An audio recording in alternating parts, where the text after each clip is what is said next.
Welcome to the show. Welcome to the show. So, NERIMA WAKO is the executive director of Siasa Place, and today tunataka kuongea juu intergovernmental relations. Intergovernmental relations. Now let's just break that down. What does that mean? Governments speaking to each other. I'll tell you why I put it like that. But what does this mean? Intergovernmental relations. No, you're absolutely right. It is governments speaking to each other to work together. And I think that it's important because when we got our constitution, I don't call it new anymore because more than 10 years. So it's not new. It's not new. So since we had our constitution, we broke into two governments. So the national and the county. And so inter is those relations, but there's also international relationships that our national government, represented by the president, also coordinates with other international or other foreign. So I want us to start locally and then we'll talk about foreign. Tukiangalia relationship ya national government na county governments imekuaje tuseme in this tenure this one that's about to lapse imekuaje? Haijakuwa rahisi because the beginning, this is the first administration under this katiba. And the beginning ilikuwa ngumu because a lot of the resources comes from Nairobi, right? So when you talk about revenue allocation, we get a lot of our money from Nairobi and the taxes of Nairobi or just taxes food, zile bei za fuel, and it goes to Nairobi first. And then Nairobi decides sasa hizi zitaenda hii county, so Nairobi is still boss. Even though we call ourselves 47, we're supposed to be equal and not really to shine. That's why Nairobi didn't get 001. There's still that push and pull. So now what has happened is 10 years later, counties are beginning to see their strengths. That's why umesikia Rex, the regional economic blocks. So people are now looking at what is my county good at? How can I raise money in my county? And then decide what I want to do with that county money. So even now when you see like parking, for instance, Nairobi unalipa parking kila pahali, hata kwa malls, hata kwa nyumba. Hata kwa nyumba unalipa. Munacheza? I'm giving guys ideas. Una create beef kwa family. Aujengia kwa estate pale unaambiwa you can't have two cars. That's paying. You're paying for the parking. I thought ulikuwa unamaanisha sasa, for example, wife na husband some park fast. So now you have to pay a fine. You are late. So park Nairobi, we are getting there. Just believe it. I believe it, actually. I think there's even a place near Nini Kenyatta Hospital unalipa parking for real. And Nini apartments. But so now other counties are looking at other ways of being able to collect resources. So they are becoming a little bit more independent. Not yet, but I don't know kama mlisikia the revenue, the division of revenue. And that's the conversation I want us to have. We've had when the Nairobi gubernatorial debate was happening, and I remember people were really trying to slam Sakaja for the revenue allocation ya Nairobi ati alikuwa anatetea counties zingine. So hapo tuongee kwa hiyo revenue kwa sababu hapo ndio saa inakuanga kizungumkuti. Nani anapata kama pesa zote majorities na kuna counties zingine that make more revenue than others. So tunakubalianaje tukate mkate in equally na wengine hamja collect kitu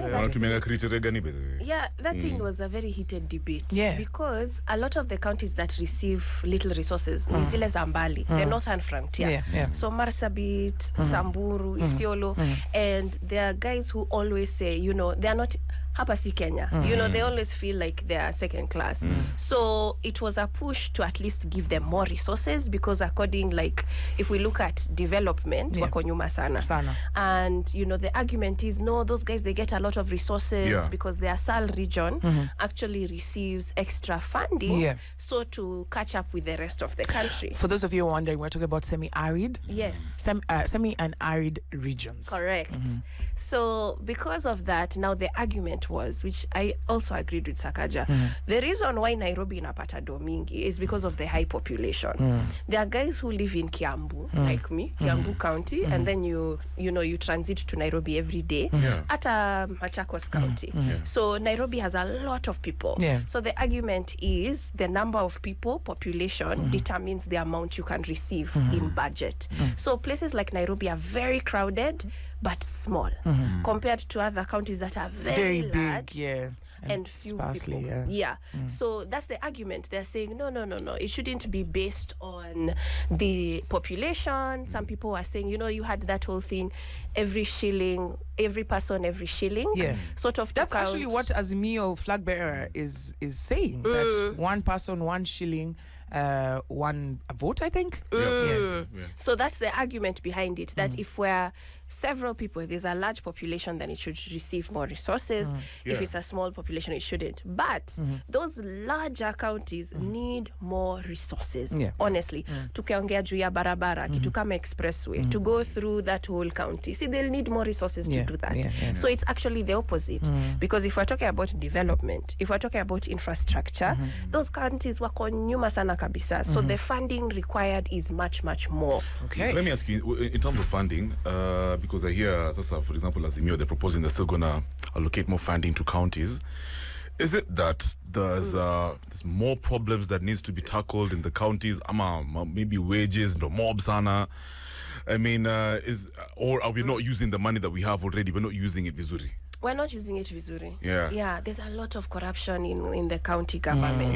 Na sana sana ni kwa sababu watu hawajui like what that department is supposed to do. And then a lot of times governor ikiingia anatafuta mtu mwenye ni rela. So they're like, my cousin, by the way, anaweza simama kwa hiyo nini ofisi. So guys come in, they don't know what they're supposed to do, and then there's a lot of stealing that happens. A lot. We had some stats, maybe you can confirm. Tulisikia Nairobi inatengenezanga 200 million, lakini only 40 million ndio na make it to account. It can be true. Probably even more than 200. Tunasikia 200 million na collector. I'm sure that's just parking. Less sana. So at 40 million pekee ndio na make it to account. You 160 mtu amejipanga nayo. But I want us to move now. When we look at services, right? And when we look at, because when you talk about relations, they mostly stem down to how can we get resources so that we can be able to tumikia watu wetu at the county level and also at the national level. When we say, for example, like KEMSA, there have been conversations that such an organization needs to be broken down towards like the county, and tumeona corruption, which I don't want to talk about, but we've seen counties complaining that when they're not able to get the resources on time, right? But then at the same time, you have some counties that are doing really well in terms of organizing themselves, so it's easy for them to work with the national government. And then there are those ones where kama ni Homa Bay, I don't want to be too witty with this, where they collected revenue, alafu nasikia all the people who walienda ku collect revenue hata wafanyi kwa county. Walikuwa wana collect alafu wanaweka county resources alafu wanaweka kwa mfuko, as in none of them were actually registered as county workers. So how then, looking into this next a group of people that are coming in, how can we streamline things? Like, should KEMSA be a national organization, or should it be broken down towards the counties? All of them should be broken down into counties. Even when you look at like the way now we're seeing NCIC a lot, the way they're talking about hate speech, NCIC, the National Cohesion and Integration Commission. Yes, they're supposed to be talking about, hate speech or peace. And there's only one national office but they're supposed to be in all 47 counties. Exactly. Especially when it was signed into law after the 2008 Peace Accord. So a lot of these state offices. And why isn't that? Is it that the counties are not working with them, or is it that? It's so complicated, because it's also the funding to open the office. You have to get the go ahead or the goodwill from the president. There's a lot of things around it, but government is a huge machine. It's an elephant. Like if you were to picture an animal, government is an elephant. So when you want things to move in Gava, it will decide when it wants to move. And when it does move, it moves powerfully, even if it's just one step. So there are a lot of things and a lot of issues within the county that happen. Accountability. The fact that, especially youth, we are not quite involved in the public participation processes. So a lot of county budgets are done there. Another thing we don't use is the Auditor General reports. So every year it's channeled a report and they say this much was stolen, this much is missing, we can't account for this much. You will actually find in the last report that was done, a lot of the resources are stolen from youth programs. So things to do, imagine, with education, with sijui agriculture, just things to do with youth. Hapo ndio zinaibiwa. Na nikuulize, okay, unajua tuna discuss, lakini tuseme tu, let's stop hapo for a second. So, and Auditor General lupa tena kaa ile story ya Meteorological Department. Kasema kuna machine ilibaiwa. Kwa sababu Kevin anashinda kicomplain asema wa meteo hata wanaribia farmers vitu zao kwa sababu wanakuambia there'll be rain. Umeenda umepalilia hapo alafu unangoja rain for 3 months, right? So when Auditor General alifanyia nini ya report akasema they are using machine C latest. Lakini wako na machine latest lakini hajaanza kutumika. Kwa nini? You know. So Auditor General anapatiana hizi announcements, anatuambia anafanya vitu zake alafu anatuambia hii imeibiwa. Sisi kama Wakenya tunafaa kufanya nini?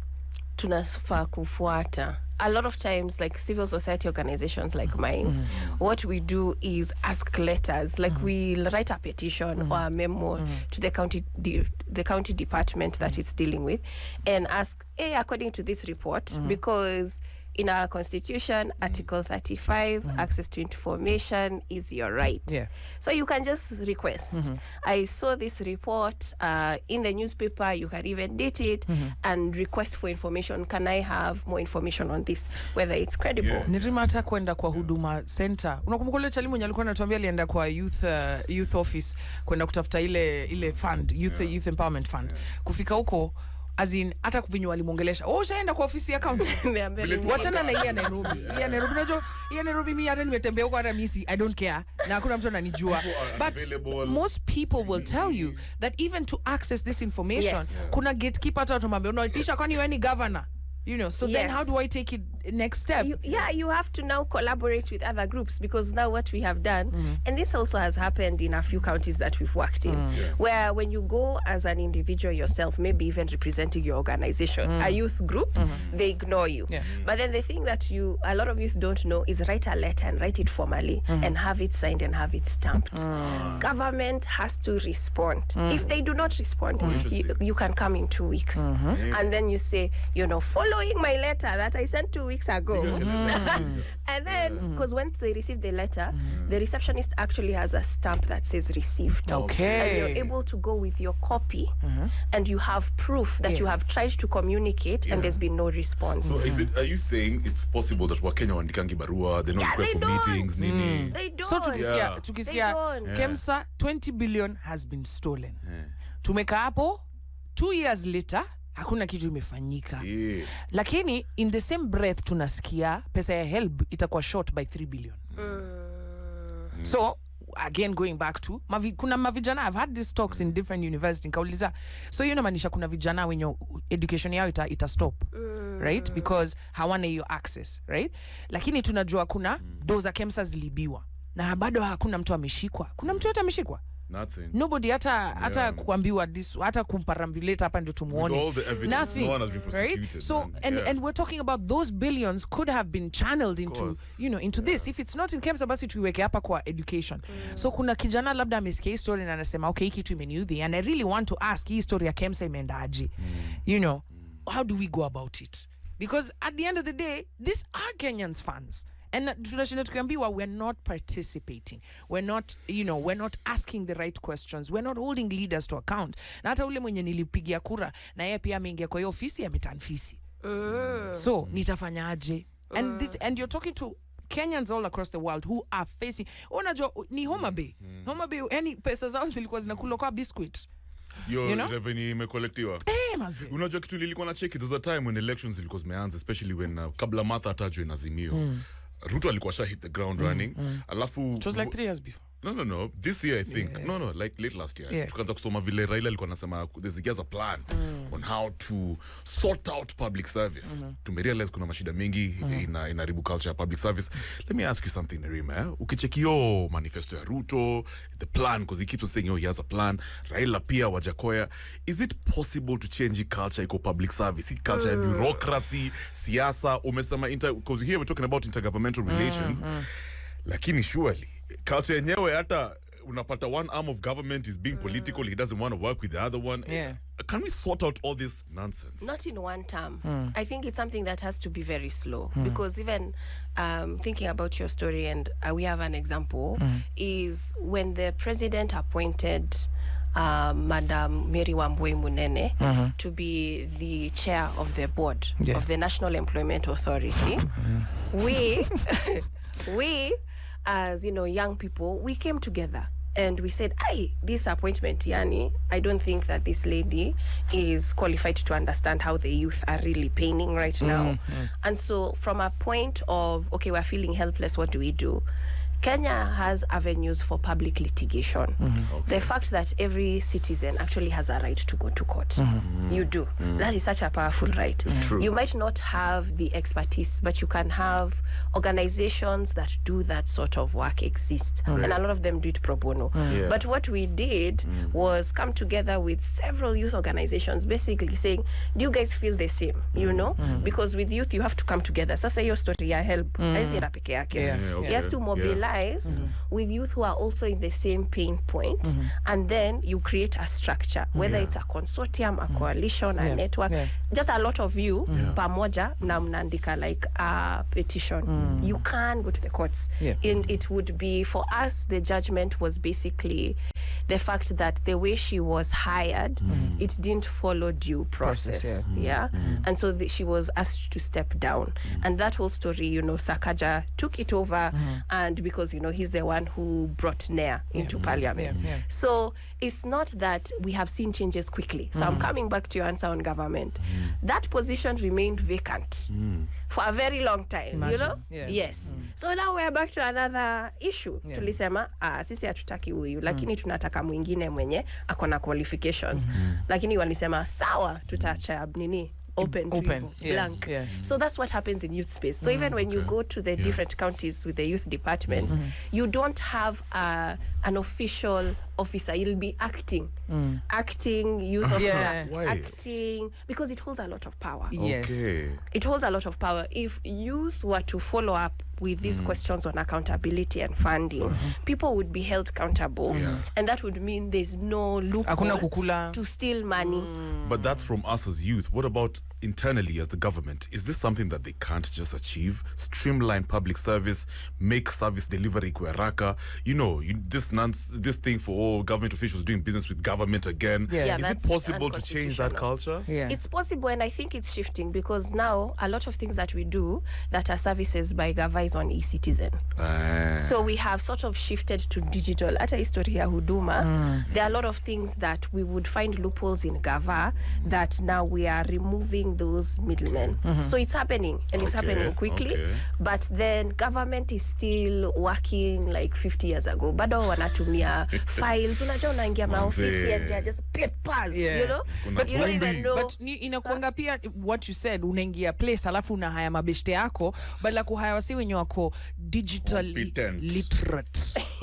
Digitally literate. Na sijaongea vibaya, tuseme tu kweli umeka kwa hiyo ofisi, hata kufungua email imekuwa shida. Unataka mtu akuletee file na tuko 2022. But as we finalize, so we know that locally there's a lot that needs to be done, and if we don't take part, because it's not possible for culture to change without public participation, because unaniambia ati nijiangalie. niji hold accountable. How? Yeah. So hata zile organizations zenye tumeweka the contingencies za ku hold them accountable, pia hata wao they need to be held accountable. So sisi kama vijana lazima tukwe part ya processes zenye zinapen kwa gava in your county. Unafaa kuwa watchman, unafaa wende unaangalia, unasema hii kitu mbona mnasikia ati hapa pesa imepotea 100 million na kuna watu hapa hawana maji. Hatuna subsidies za agriculture. It is up to us, otherwise hawatawahi jiangalia. Now let's talk about national government and relations with other countries, right? Yeah. There's the question that was asked because we saw the deputy president Hey. and I saw someone asking, do you want a president who's talking nationally and then address UN Kanalia? And I'm like, is that what it is? How is Kenya is a hub? Yes. Right? And we're seeing our relations, say, with Somalia, right? Our border there is very porous. We're talking about the coastline, which has been an issue of contention, but also relations with the East African community and other issues happening, like, say, in Ethiopia. Yeah.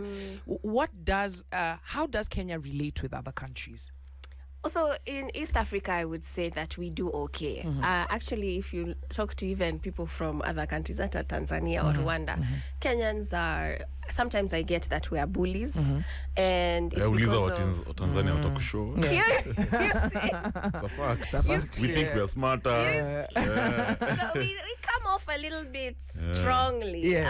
But then, because also when we look at our businesses, we have overtaken a lot. Even sometimes the commodities within the shopping centers and things like that, utaweza pata hata, you know, products that are Kenyan there on the shelves. So there's a bit of that. But I do think that because we're integrating, the East African community is coming to be one. There's going to be conversations on how can we work better together. Right now, our relationship with Tanzania has improved. And it has been proved because of now the current president. Because with Magufuli, man, things were falling apart. So you see, presidency is a big deal when it comes to relations with your neighbors. But then globally, we are recognized. I think that we do so well. You know, our president has how many awards? He got for Global Youth Champion. He got for the Women Champion. He's recognized by the AU. I mean, he's all over. He's done quite a bit. You know, especially when it comes to foreign policy. But now let's talk about real foreign policy. When it comes to trade, right? We not in a we are deep in bed with China, but we're looking at some of these deals. Like we've looked at a contract, expressway, SGR, which people have said are very unfair, right? A very unfair deal. Nikujenge nyumba na nikuje na familia yangu yote na mtahaya wase wote wenye nimeleta wa, you know. And there are people here who can be able to work. So it seems that as this next government comes, what pressure points do we want to put? You know, because when we're negotiating some of these things, look at, say, our Kenyans in Saudi Arabia, right? You can clearly see outright human rights abuses. We are in bed with, say, America. We are a human rights champion. We've signed the charter. But what is happening in Saudi Arabia? We don't hear real concrete solutions on that side. If it was America, for example, an American was going through what was happening in Saudi Arabia, what would the response be? It would be totally different. So how can we, even when we're talking about things like Mutumba, you saw the debate around Mutumba, right? 5 countries agreed we're going to ban Nini, and only one managed to ban Mutumba from you know, because it's technically a dumping site, right? But a lot of Kenyans hapa wanaiona kani biashara yenye wanafanya na inatumudu, but on a larger scale imekill my industries, right? And when the conversation comes to do it, we find we don't have the muscle to be able to ban, to just wake up and say tunataka kuban kwa sababu ya international relations. So looking at this next government, what are some of the things that unaangalia unasema yenyewe we need to be tough on this and this and this? Definitely we have to be tough on, first of all, recovery of assets, because a lot of corruption has happened within those expensive deals. And then a lot of money has been left in offshore accounts in foreign countries. So first, it's agreements with those foreign countries that we're going to return a lot of those assets that have come from crime and corruption. And then number 2, you're right. There was a study that was done I can't remember the name of company, but his name is James, where he looks at Western support or Western aid and Eastern aid. And so China and these Asian countries, because now India, has now joined the fore. So China has learned what African leaders like. African leaders like big things, few questions. Yes. Oh Lord. Yeah. That's what they like. Yes, that's true. And China knows that. Yeah. So they come Black man. and they say, okay, we will build you a big airport. Yeah. A big road. A big Parliament. Do you know how many parliaments? Do you know how many parliaments China has built in There we Africa? In Africa. Yeah, There it's we crazy. go. Kwanza in Congo. Yeah, it's Yeah, crazy. see? So they've learned the yeah. African mentality, which is these leaders, by the way, if you just tell them something big, What a- Expressway. Jesus. SGR. Legacy. Legacy. Acha kuchoma. you see, and then you have Western countries on the other side who are like, okay, that's what you want to build. Okay, it's fine. But now how are you going to pay it back? Huh? What is your method? Because you remember when they tried to lower the high cost of living, the food. Yeah. And, MIF was here saying, guys, if you do that, you're not going to be able to pay back your loan. So you Yes, might not. yes, So there's a lot of intervention Yeah. with the Western community. Yeah. And there's a shift happening in Africa. Yeah. If in the next 20 years our African leaders do not see this trap, because it is, Africa will be red. It will be east in the next 20, 30 years. I mean, I think that's gonna happen. And What? you already Too many know. loans. It's on its way. Yeah. We already know It's on its way. the larger plan here, Xi Jinping. But bringing it down to now, if we don't turn red, right? If we don't watch out. I was checking out a spaces that was happening with the World Bank and IMF directors, and they were saying that a journalist asked, why would you still give loans to Kenya even after they've come to your page and said, guys, wacha kupatia wa Kenya That's a good loans, question. right? And he spoke about the fact that tunajulikana hapa Kenya for massive corruption. Like 99% of the idea is great, right? But then the other part is that e-pesa might not end up in the thing that, and then so now by the time they're coming to now take their money, tuna complain kwa sababu we didn't even e-pesa hatukuitumia tena, sasa tunakulipa with interest. And they said that they're putting in mitigation. Yeah, wakipatiana pesa Kenya lazima wanapatiana na hiyo mitigation. And sisi wenye tuko hapa ndani, those mitigations ndio tunasema meddling. Kwa sababu kama wanaweza kuambia you can't raise the prices of food kwa sababu utatulipa deni, that's what we call meddling. Right? So this next government iko na kazi. Lord, I'm even scared for them because Really, it's yeah? an uphill battle. Yeah. It really is. Especially It considering really the is. promises they give to their people, Sana, army sana. aspirants. Yeah, because Yeah. both sides are also talking about agriculture. Yeah. Both sides want to invest in agriculture. But youth are not in agriculture. That's the other thing. Yeah. So you're not even talking about how to, shift youth to see agriculture as an opportunity, access to even capital to be able to farm. Guys don't even have access to land. Yeah. Where are they going to farm? That's what it is. And then there's unemployment, massive, and the people don't have money, Yeah. capital. Let me ask you something. Since we're talking about intervention, and I check it on a time, but this is, I feel like it's important, especially to go electioneering period. Is it possible that some of these powers that give us all these loans and nini, especially when it comes to some to foreign policy, is it possible that they do meddle in affairs like the election and they can actually determine who the next government will be, who's going to lead this country? I mean, I In know the history answers. they have. Yeah. In history they have, because all countries do have interest. Yeah. But I do think that more and more there's a little bit of a backhand approach. They're not as fast hand as they used to be. Before they used to be visible. Yeah. This is our candidate to come support, by the way. Yeah. These days you cannot find that forthright support. But they might not say it openly, yeah. but there is a side that they pick, because at the end of the day it is Interest. about business. Yeah. It's Business. about Yeah, interest. yeah. So who will work better with What them about in and East who will Africa? understand them? Because I'm sure also kina Museveni wanataka kuendelea na mapolisi zao, status quo. Is it possible they have their own, their favorite candidate? Aspirant? So, Everybody, yeah. Yeah, it's possible, Yes, it is Yeah. possible. So they do probably ask questions behind closed or doors. even support. Or Even support, support. yeah. Yeah. Interesting. Yes, I mean, yes, so the most important thing, why tumekuwa na hii conversation, Youth Policy Dialogue Forum, ni kitu yenye tumekuwa tuna discuss. And Nerima, thank you so much for making time to be here with us. Yeah, man. And as a friend of Vibes, we'll invite you, especially when we have questions about things that are happening. We're going into an election. Na sisi mavijana lazima tujue nani akona interests zetu.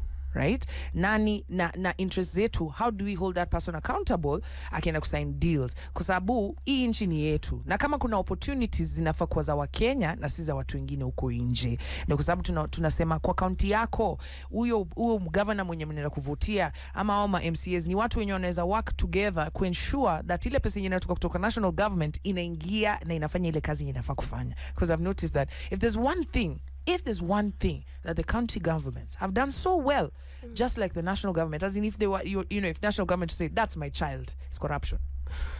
I'm to let down, man. Hey. As in you think the corruption ingebaki huko juu. Now it has been brought down to the county level and inatukula kabisa. So lazima tuwe rada na umesikia some of the things that we unaweza fanya ku hold your county governments and your national governments accountable. Nerima, thank you so much from Siasa Place. Wapatie handle yako kwa sababu najua wanataka kuona venye unakaa. Yeah, watu wako na maswali because I can see on social media people are really enjoying your points of view. So in case watu wanataka ku reach out, partner nini. But also you can catch me on Sunday at KCC. Oh, nice. Yes. It's a whole day event. So guys, kindly come. Nerima, when are you running? I miss you wezima. Sisi siasa bana imekukubali. I can't. You can't. Yeah, na ranting.